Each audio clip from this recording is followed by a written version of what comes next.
Olha só, vamos entrar num tema aqui, Virgínia, que tem a ver com o seu ofício de historiadora, que é contar a história.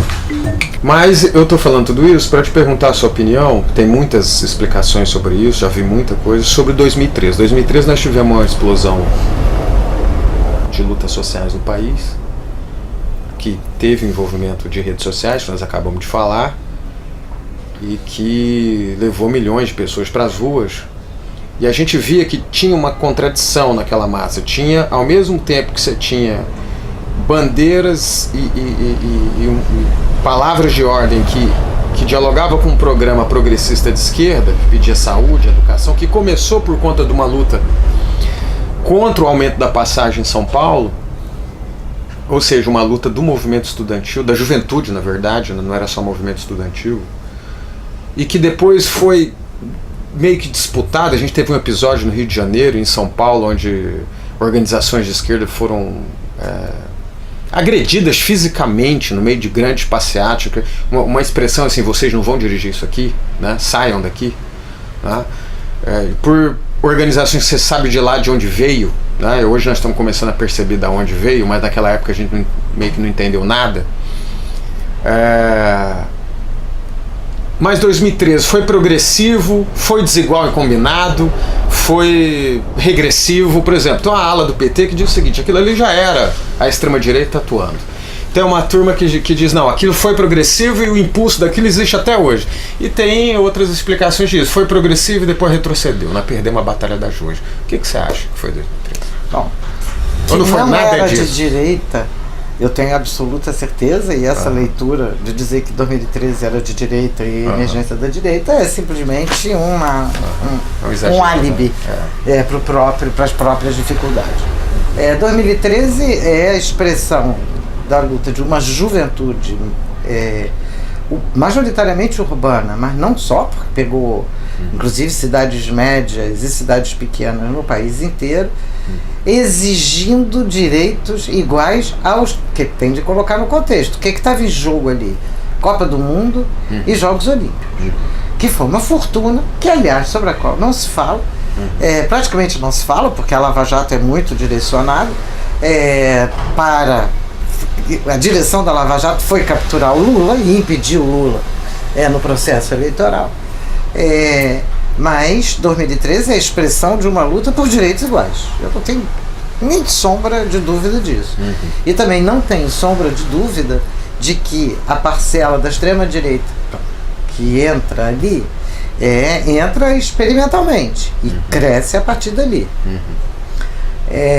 O que os elementos inquietantes de 2013, e que a gente apontou e muitos apontaram já em 2013 e 2014, era o descolamento evidente entre a direção do PT, dos sindicatos e do governo petista da base. Era um descolamento. Talvez o sinal mais inquietante de 2013 seja a evidência dessa separação entre essa massa juventude popular e as direções partidárias que, teoricamente, estariam do seu lado.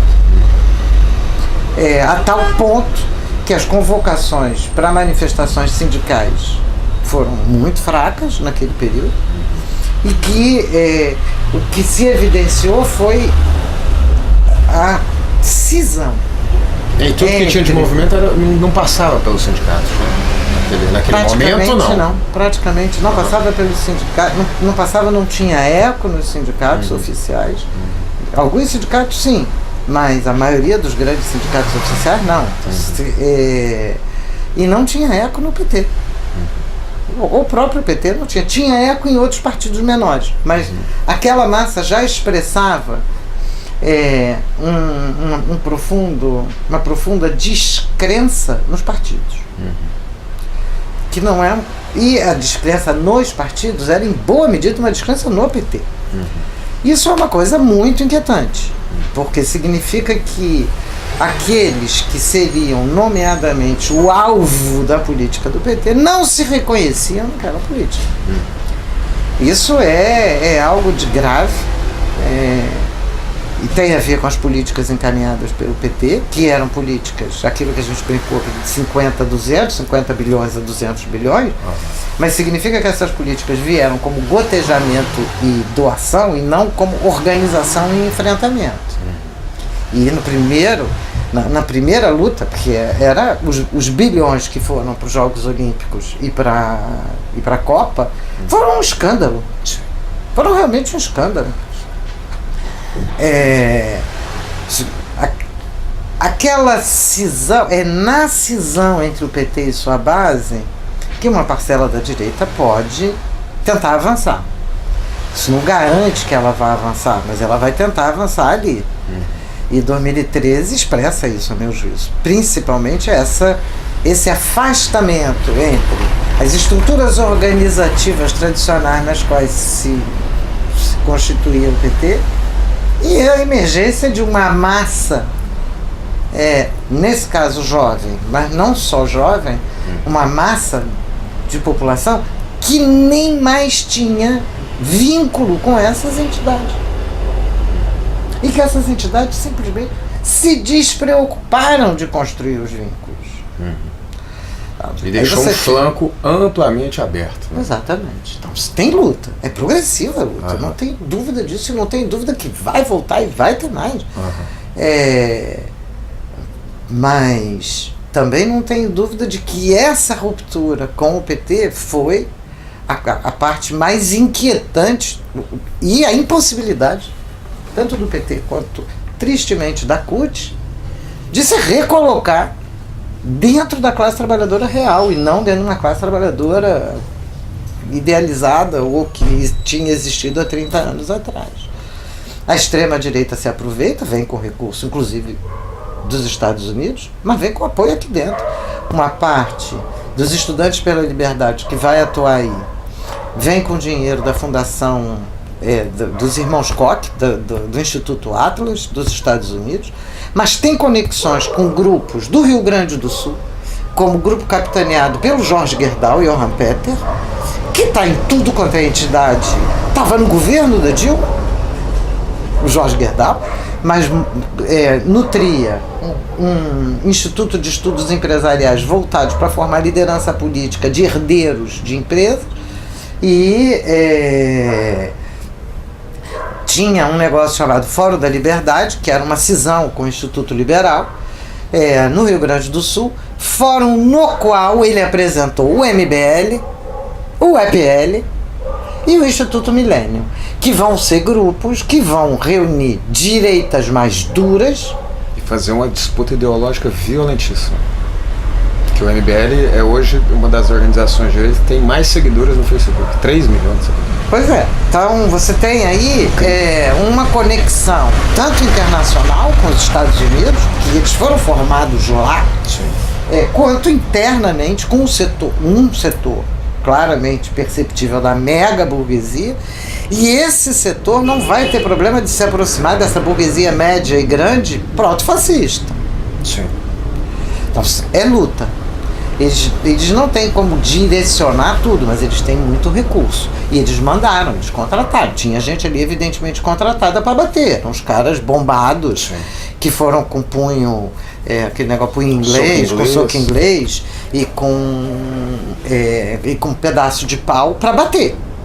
Então, que não era absolutamente uma tradição das manifestações. A segunda é que, assim, é um reaprendizado das manifestações no Brasil. 2013 trouxe os Black Blocs.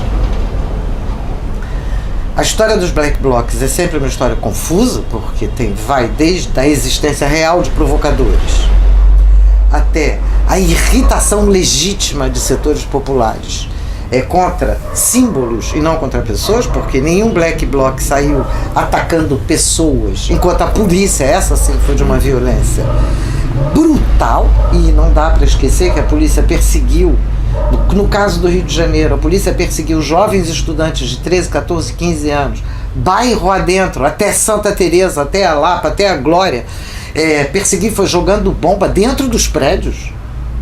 Assim, uma situação, uma coisa inadmissível, guerra contra a própria população. Isso em 2013. E essa prática continuou na sequência. Isso aí era governo federal PT. Governo estadual Sérgio Cabral. Fortemente amparado pelo PT e pela Rede Globo.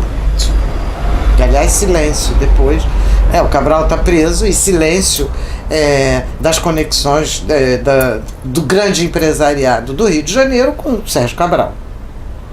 Foi o Cavendish e seguraram ali no Cavendish, né? O resto saiu sob silêncio. Eu fico me perguntando se o acordo da Globo com o Sérgio Moro para ter as informações, para ter as informações de coxia que não devia ter e que eram divulgadas todos os dias pela Globo, não tinham a ver com a garantia de imunidade da Globo frente à Lava Jato. Porque quem viveu no Rio de Janeiro sabe o que foram os acordos da Globo com o governo Sérgio Cabral. Bom, então, se para voltar para as manifestações de 2013, as manifestações de 2013 mostram a emergência de massas populares que não se reconhecem no sistema partidário tal como ele está colocado. Não se reconhece no sistema partidário, no sistema de sindicatos, nas formas de organizações tradicionais. Nos direitos sociais. Eles estavam exigindo os direitos sociais de igualdade, mas a reivindicação fundamental era de igualdade. E o resultado que a direita vai encaminhar é a defesa da desigualdade. Portanto, as contradições estão postas, viu, Gibran? Não tem como... Você pode ter todas as mídias do mundo, todas as redes sociais do mundo, isso não garante de jeito nenhum que as contradições estejam resolvidas. Controle social, ideológico. Tanto que o que a gente está assistindo é o aumento da violência.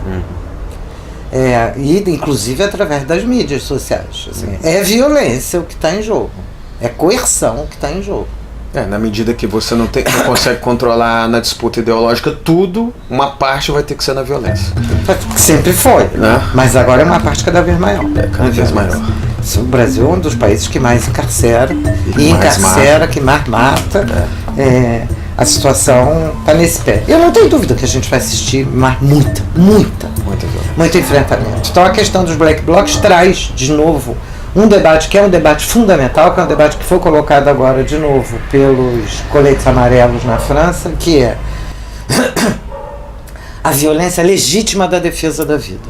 Não é a defesa da vida, da existência humana, frente ao que é hoje a barbárie generalizada. Essa é uma questão que está posta na ordem do dia e é impressionante, vale acompanhar o debate que está acontecendo na França sobre isso, porque igualar a destruição de um monumento a cegar 15 militantes, como fez a polícia na França, foram mais que 15, a cegar militantes e a jogar bomba, que eles não sabem ainda qual é o efeito neurológico sobre as pessoas, igualar isso é inadmissível. Isso você reduz a vida da população a zero e coloca lá em cima, é como se um cartaz de um banco valesse mais do que 15, 20 vidas. Um símbolo do capitalismo vale mais do que as vidas. Incrível. É isso que está em jogo. Incrível. O que está fazendo no Brasil hoje aos proprietários tudo é permitido. A população, a vida vale zero. Muito menos do que a propriedade. A vida não vale, só vale a propriedade. De alguma maneira, dentro dos Estados Unidos acontece coisa parecida com o que acontece no Brasil, em que uma parcela da extrema-direita vai se impor com um projeto proto-fascista ao restante, tanto da própria direita quanto do conjunto da vida social. E lá a luta está muito acirrada. Com a diferença com relação ao Bolsonaro, é que até aqui o Trump conseguiu alguma melhoria econômica. E desde o golpe de 16, o Brasil só afunda. E tudo indica, tudo leva a crer que com o Bolsonaro ainda vai afundar, ainda mais. O que o Bolsonaro fez foi alinhar a política brasileira ao Trump, nem mesmo aos Estados Unidos, genericamente, ao Trump, a linha do Trump. E isso é gravíssimo. Essa é uma situação nova que a gente ainda não tem muito Trump como dimensionar. E o Benjamin Netanyahu. Exatamente. Um triângulo ali perigosíssimo. A extrema-direita internacional. Sim. Essa é uma novidade. A gente não sabe o que isso significa. Isso lembra, gente, a constituição do eixo. Sim. De um grupo de extrema-direita no cenário internacional na Segunda Guerra Mundial, mas mesmo guerras mundiais que podem vir a acontecer, na atualidade, terão um desenho diferente do que foi a Primeira e a Segunda Guerra Mundial. Mas ao que tudo indica... Mas é interessante, né? Aqui eles estão tentando desenvolver uma internacional com aquela movimentação do Bannon, que é algo que inclusive não havia naquela época. Houve um acordo entre o Japão, Itália e Alemanha, mas não tinha uma internacional da extrema-direita, né? Mas já tinha várias internacionais da direita. Tinha uma da direita, porque essa malha de entidades empresariais se encontra. Você tem uma quantidade, porque as pessoas olham para isso como se fosse teoria da conspiração. E não analisam o que é que isso significa politicamente, em termos de política dos estados, em termos da própria composição das burguesias. Porque as burguesias não são só os proprietários das empresas, são os proprietários das empresas proprietárias. Porque hoje em dia, por exemplo, uma BRF, que é a junção da Sadia com a Perdigão, teve uma matéria enorme ontem no Valor sobre isso, quem é o dono daquilo? São as holdings, são empresas holdings que são proprietárias de outros. Vários outros subsidiários. É um negócio alucinado. Então... E esses mesmos caras controlam as entidades que devem controlar os trabalhadores. Sim. E que devem definir as políticas de Estado.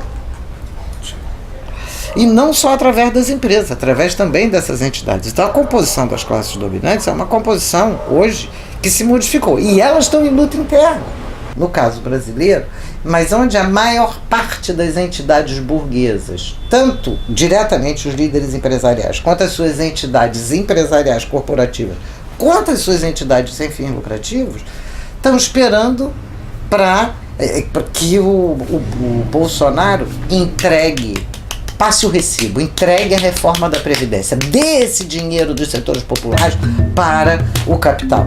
E uma vez feito isso, depois eles acham que controlam. Mas o que eles estão fazendo é aprofundar o âmbito da avalanche.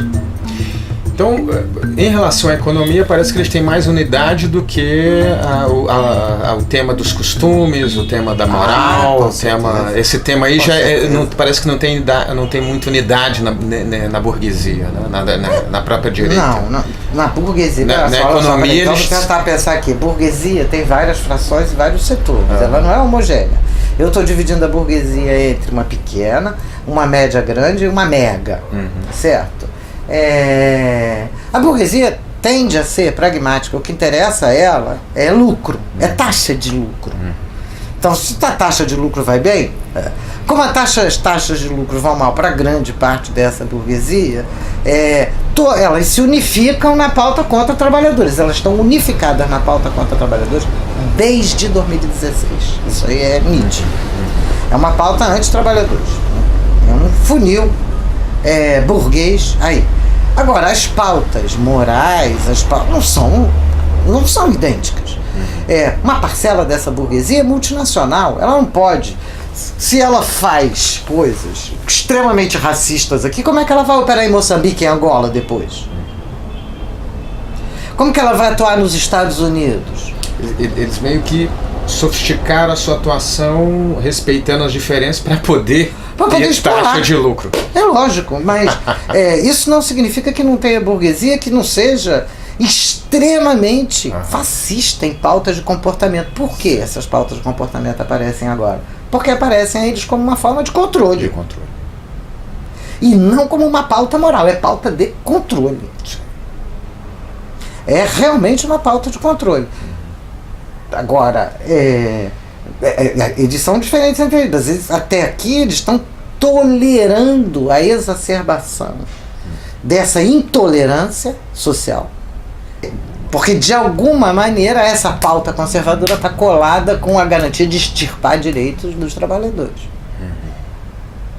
Mas essa pauta conservadora tem como limite o quê? Hoje, o aumento dos movimentos feministas e dos movimentos antirracismo. Então, para a gente encerrar o nosso papo aqui, vamos entrar nessa discussão do movimento feminista.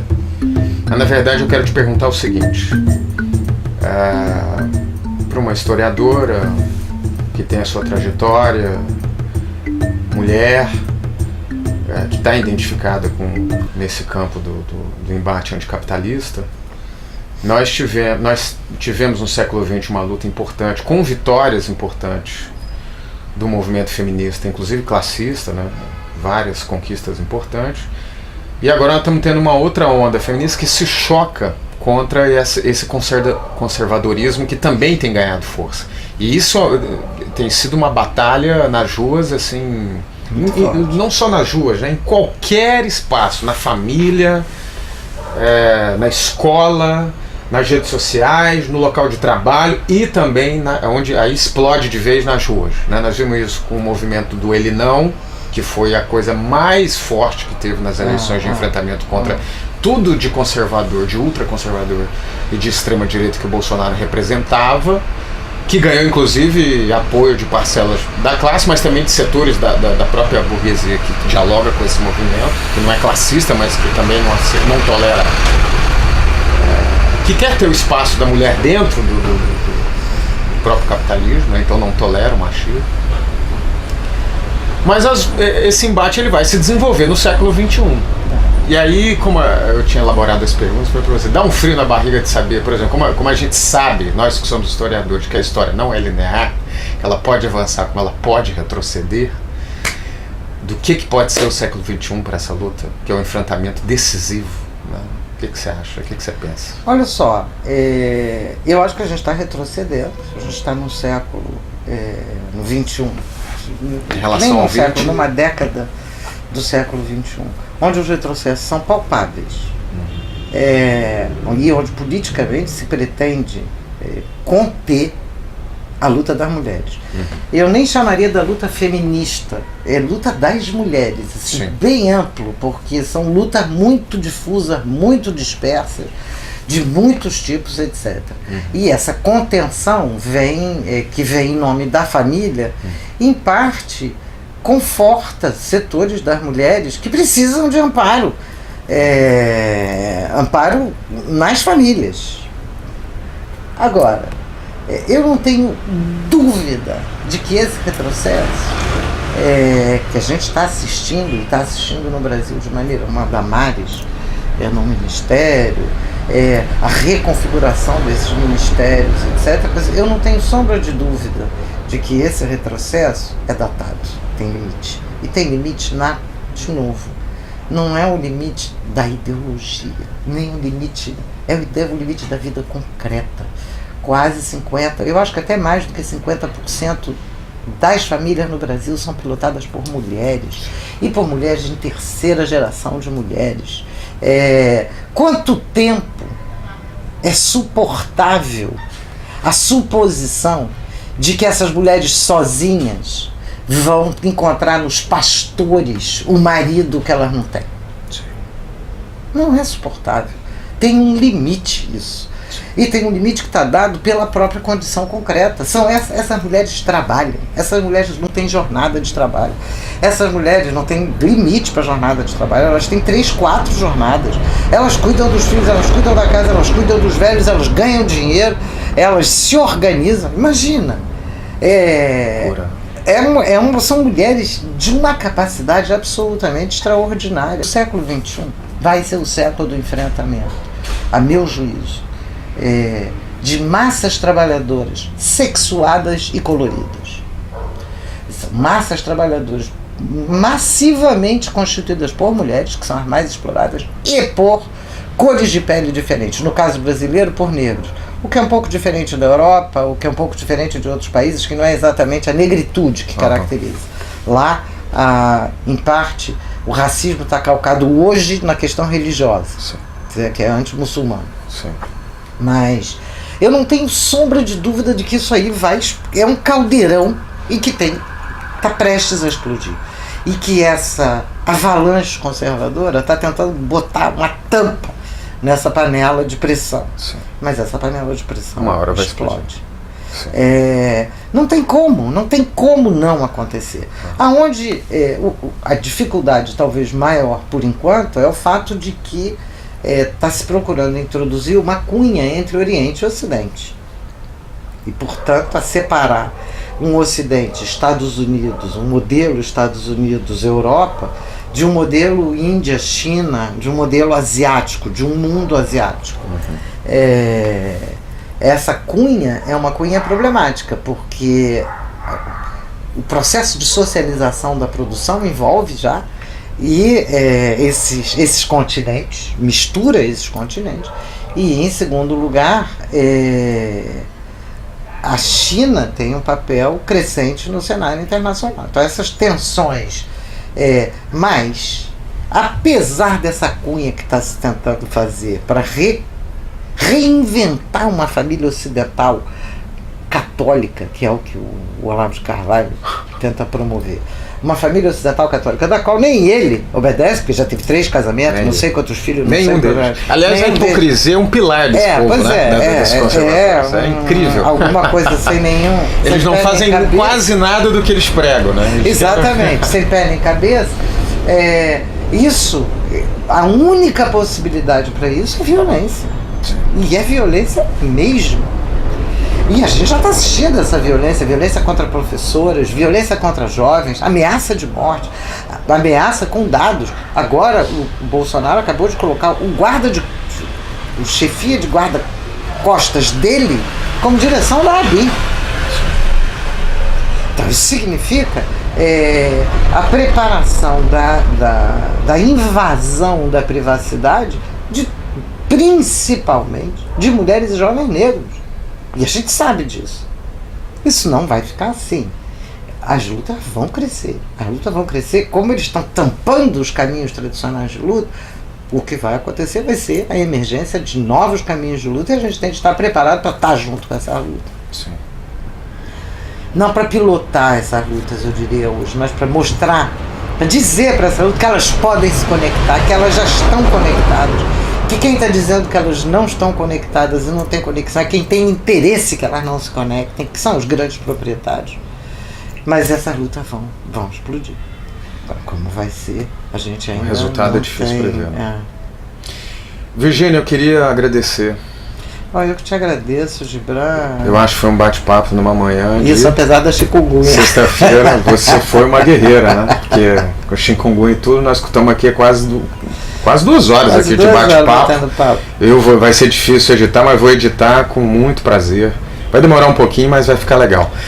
E essa nossa conversa, Virgínia, ela tem o objetivo de fazer a disputa ideológica na sociedade. Parece pouco, pode não ter muito alcance, mas eu tenho certeza que as poucas pessoas, espero que não sejam tão poucas assim, mas as pessoas que virem e que ouvirem essa quantidade de informação e de ideias que você transmite nesse nosso bate-papo, que é fruto de muito estudo, de muito trabalho, que a gente sabe que não é fácil, né? Tem um valor muito importante, por isso nós estamos caminhando aí para produzir conteúdo cada vez mais profundo que nós não encontramos na grande mídia, né? Que é o que você estava reclamando aqui.